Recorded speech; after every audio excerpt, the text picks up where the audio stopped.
నమస్తే మేడం గారు. నమస్తే మేడం. ఇక్కడ గుడి ఏంటండి? ఇది ఎప్పుడు కట్టారు, ఎవరు కట్టారండి చెప్తారా కొంచెం? మామూలుగా గవర్నమెంట్ స్థలం మేడం. ఇదంతా అపార్ట్మెంట్ ఏంటి, కాలేజీ ఏంటి ఏమీ లేవు మేడం. మా మామయ్య గారు బండి వెంకటేశ్వరరావు గారు, ఆ తల్లి అంకమ్మ తల్లి ఇక్కడ చెరువు ఉండేది, మంచినీళ్ళు కోనేరు సెంటర్ చెరువు అని ఉండేది.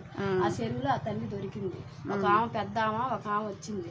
ఆ పెద్ద ఆమె మీదకి వచ్చి తిరుపతమ్మ గోపయ్య తండ్రి ఇక్కడ దేవస్థానం అనేది నిలబడాలనుకుంటున్నారు, ఆ స్థానాన్ని మీరు నిలబెట్టండి అని ఒక ఆమె మీదకి వచ్చి చెప్పింది. మామయ్య గారు ఊరేగింపుతో తీసుకొచ్చారనమాట.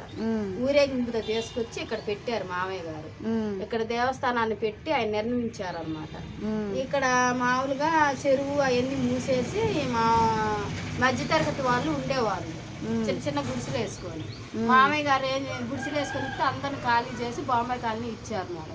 మామయ్య గారు మాత్రం నాకు ఇల్లు వద్దు, నా కొడుకు కూడా నా స్థానం అనేది వద్దు, నాకు నా తల్లి కంటే ఎక్కువ ఏంటని మామయ్య గారు కూడా అసలు ఆ ఇల్లు కూడా వద్దని మేము కాళ్ళు పట్టుకొని కూర్చొని ఉండిపోయారు.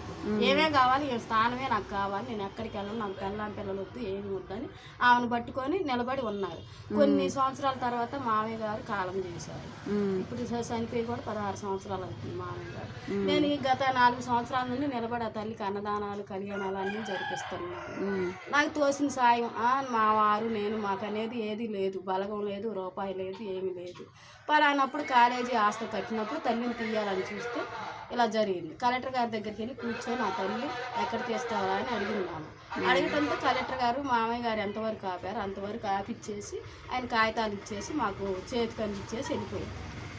అలాగే నిలబడి చేస్తున్నాను ఆ తల్లికి నాకున్న. ఇప్పుడు మీరు నమ్మారు కదా, మీ ఇంట్లో ఏదైనా మంచి జరిగినవి చెప్పండి. మాకు బాగానే ఉంది మేడం. కొంతమంది భక్తులు వచ్చారు, చాలా ఆరోగ్యపరంగా ఎంతో దూరం వెళ్ళారు, ఎన్నో చోట్లకి వెళ్ళారు. ఈ తల్లి దగ్గరికి వచ్చాక ఆరోగ్యపరంగా ముగ్గురికి చాలా బాగుంది. ఎన్ని చోట్లకి వెళ్ళినా ఎన్ని లక్షలు పెట్టినా కానీ కుదరలేదు, వాళ్ళకి అవ్వలేదు. ఇక్కడికి వచ్చాక అయ్యింది. అమ్మాయి రూపాయి పెడతాం ప్రశ్న కంటే రూపాయి వద్దు తల్లి, మీరు రూపాయి పెట్టద్దు, మీ ఆరోగ్యం బాగుంటే సంతోషంగా ఆమె కళ్యాణం టయానికి ఎంతో కొంత నాకు సాయం చేయండి, నాకు తోడు ఉండండి అని నేను నమ్మకం అనేది ఆ తల్లి పలికిస్తుంది నాకు మాటల్లో.